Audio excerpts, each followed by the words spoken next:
बिस्मिल्लाहिर्रहमानिर्रहीम। अस्सलाम वालेकुम नाजरीन, उर्दू खबरनामा लेकर मैं अरशद भट्ट आपके सामने हाजिर हूँ। नजर डालते हैं आज की अहम खबरों पर। पीडीपी की सीनियर लीडर इल्तिजा मुफ्ती ने आज अनंतनाग का दौरा किया और वहां पर नामा निगारों से बातचीत की। आइए सुनते हैं। हम चाहते हैं कि पीडीपी हर एक घर में, हर एक मोहल्ले में, बिजबेहाड़ा में ही नहीं, अनंतनाग में ही नहीं, पूरे south Kashmir, north Kashmir, central Kashmir में जाए। So we are here just to, this is our first step. देखिए, कोशिश तो हमारी जारी है और आप जानते हैं कि कोई भी जो जमात होती है उसका अपना एक सियासी सफर होता है। हमेशा आप टॉप पे नहीं रहते हैं। आज जो लोग गवर्नमेंट में हैं, कहीं ना कहीं वो भी ऑपोजिशन में बैठे हैं। तो जस्ट बिकॉज आप एक स्टेज आता है जब आप ऑपोजिशन में होते हैं, does not mean you're down and out. अगर हम पीडीपी की बात करें तो जब भी हमने एक बहुत स्ट्रांग रोल प्ले किया है वो हमने ऑपोजिशन में प्ले किया। अगर आज हम ऑपोजिशन में हैं तो we will continue to play the role of a constructive opposition. और आप जानते हैं लोगों का जो भरोसा है वो पीडीपी में ही है। पीडीपी एक फिर भी बहुत नई जमात है। It was founded in 99। फिर भी आप देखिए how well it's done over the years. एक बहुत शॉर्ट स्पैन ऑफ टाइम में it has achieve considerable success. So yes, I admit इस इलेक्शन में we did not perform well, but हमारी यही कोशिश है कि इंशाल्लाह we reach a pinnacle, and we reach great heights again. देखिए, जहां तक एनसी का सवाल है, उनने अपनी जबान पे ताला लगा लिया है।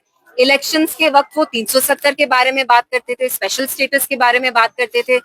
अगर वो इन चीजों को छोड़े, रिजर्वेशन के बारे में, गैस सिलेंडर मुफ्त देते, रैशनलाइजेशन ऑफ रिजर्वेशन करते, आप देखिए उनने हर एक मामले पे चुप्पी साधी है। रिजर्वेशन के बारे में बात करते हैं, 10th को उनकी कमेटी की, सब कमेटी की रिपोर्ट आनी थी, वो रिपोर्ट कहाँ है? वक्फ के बारे में उन्होंने बात नहीं की। जो हमारे चीफ मिनिस्टर थे, जिस दिन उन्हें असेंबली में होना चाहिए था, उस दिन वो रिजू जी जो है बीजेपी के मिनिस्टर, जिन्हें वक्फ बिल लाया, उनके साथ वो ट्यूलिप गार्डन्स में टहल रहे थे। तो हम सब जानते हैं एनसी को बस इक्तिदा प्यारा है। एक बार इक्तिदा जब मिलता है वो लोगों के मसाइल, इश्यूज भूल जाते हैं। It's a step that we should appreciate. But मैं और एक चीज कहूंगी, जब भी आप ट्रेन के, जब भी आप रेलवे कहीं एस्टैब्लिश करते हैं, हमने खुद यहाँ देखा अनंतनाग में नियर पहलगाम ऑल्सो, वो एक रेल ट्रैक के थ्रू, ऑर्चर्ड्स के through they wanted to establish a rail track. So we should be more mindful. Kashmir ecologically बहुत फ्रैजाइल है, but it is a welcome step.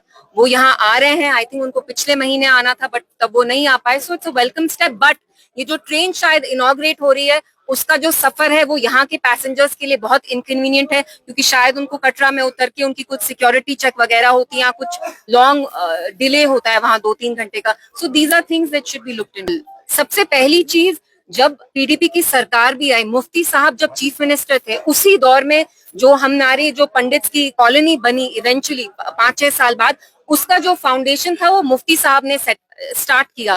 तो हम बोलते ही नहीं है, जब हम इक्तिदा में आए हैं हमने अपने कश्मीरी पंडित जो कम्युनिटी है उनके लिए काम भी किया। तो जो हमने हाल ही में लेटर दिया महबूबा जी ने एलजी साहब को, I think it's a great step, क्योंकि जो कश्मीरियत है it is incomplete without a Kashmiri pandits. आज जो सरकार इक्तिदा में है, आज जो एनसी इक्तिदा में है, 50 एमएलए होके भी बीजेपी का वो दरवाजा खटखटा रहे हैं। आप हमसे क्यों सवाल करते हैं? हमारी सरकार तो 11 साल पहले बन के आके चली भी गई जी। कि जैसे बीजेपी नेहरू जी को कसूरवार ठहराती है, वैसे ये एनसी का राग अब वो रखते हैं कि ये सारा जो भी हो रहा है पीडीपी की वजह से हो रहा है। लेकिन मुझे एक बात बताइए, 7 महीने हो गए इनकी सरकार को आए हुए, ये कर क्या रहे हैं? इनने वक्फ को लेजिटिमाइज किया, रैशनलाइजेशन ऑफ रिजर्वेशन नहीं करते हैं, स्पेशल स्टेटस पे जो रेजोल्यूशन है वो पीडीपी के एमएलएज ने लाई। तो एनसी कहीं ना कहीं हमें स्केपगोट बना रही है, लेकिन वो भूल रहे हैं कि जो जम्मू कश्मीर की आवाम है, इतनी भारी अक्सरियत से उनको लाया, कहीं ना कहीं they have to be held accountable. वो 11 साल क्या हुआ हमें जिम्मेवार नहीं ठहरा सकते उसके लिए। चलिए, उनको दिल बहलाने के लिए ये ख्याल अच्छा है, गालिब करने दीजिए, सबको सच्चाई पता है। शहरी खास के ज़ैनाकदर इलाके में आज एक नामालूम खातून ने दरियाई जहली में छलांग लगाकर अपनी ज़िंदगी का खात्मा करना चाहा। ताहम गनीमत ये रही कि वहाँ पर तैनात जम्मू कश्मीर पुलिस के 2 एहलकारों ने अपनी जानों को जोखिम में डालकर दरिया में कूद पड़े और मज़कूरा खातून को डूबने से बचाया। ज़राया का कहना है कि खातून को फौरी तौर पर नज़दीकी अस्पताल मुंतकिल किया गया, जहां पर उसकी हालत मुस्तहकम बताई जा रही है। दरी असना अवामी हलकों ने पुलिस एहलकारों की इस कार्रवाई को सराहते हुए कहा कि अगर ऐन मौके पर वो दरिया में न कूद पड़ते तो खातून को बचाना नामुमकिन होता। इधर मेंबर पार्लियामेंट आगा रुहुल्लाह मेहदी ने आज पुलवामा का दौरा किया और वहां पर नामा निगारों से बातचीत की। आइए सुनते हैं। आपने अभी बताया, मैं अभी मीटिंग से निकला हूँ, अभी आपने बताया तो इसके क्रेडेंशियल्स चेक करते हैं। और एक माहौल जो आपको पता ही है जम्मू कश्मीर के लोगों के खिलाफ, बिलखुसूस कश्मीर के लोगों के खिलाफ कैसे बनाने की कोशिश की गई थी राइट विंग के ज़रिए, RSS के ज़रिए। इस पहलगाम में जो इंसिडेंट हुआ उसके बाद, और बहुत सारी जगहों पे, देहरादून में भी, उत्तराखंड में, दिल्ली में या चंडीगढ़ में भी इस तरह के इंसिडेंट्स आपने देखे। ज़्यादातर हिंदुस्तान के लोगों ने इस तरह की साजिशों का या इस तरह के हालात को धकेला, उसको कबूल नहीं किया। मगर एक जो राइट विंग है, RSS, BJP, जो उनका इकोसिस्टम है, उनने अभी भी इस पैटर्न पे जो है काम करना बंद नहीं किया है। कश्मीरियों को कश्मीरी होने के लिए और कश्मीरी मुसलमान होने के लिए तो वो दुश्मन समझते हैं और उनको असॉल्ट भी करते हैं, हमला भी करते हैं, न सिर्फ उनकी जान पे, कश्मीर के हुकूक पे भी। तो ये एक इकोसिस्टम का एक पूरा पैटर्न है, इकोसिस्टम की एक पॉलिसी है, जिसमें BJP एक जमात है जो हाकिम है, उनके पास एडमिनिस्ट्रेशन है, जो ये होने देना चाहती है। और ये रोकने के लिए मुझे नहीं लगता कि इस हुकूमत से कोई उम्मीद है।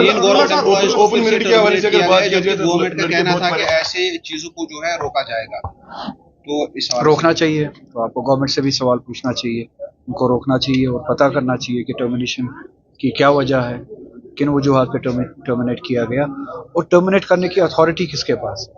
ये अब साफ होना चाहिए, क्लियर होना चाहिए कि इस रियासत में टर्मिनेशन की अथॉरिटी, डिसीजन मेकिंग की अथॉरिटी किसके पास है, पावर सेंटर कौन है, ये क्लैरिटी आनी चाहिए। MLAs को अभी तक CDF नहीं मिले, जिससे कहीं ना कहीं पे जो डेवलपमेंटल वर्क है वो रुके हुए हैं। तो मिलना चाहिए, जितनी जल्दी मुमकिन हो CDF मिलना चाहिए, ताकि वो भी अपने इलाकों में काम करे, जो उन्होंने वादे किए हैं लोगों के साथ वो पूरा करे। लद्दाख के कवानीन में तरमीम की जा रही है।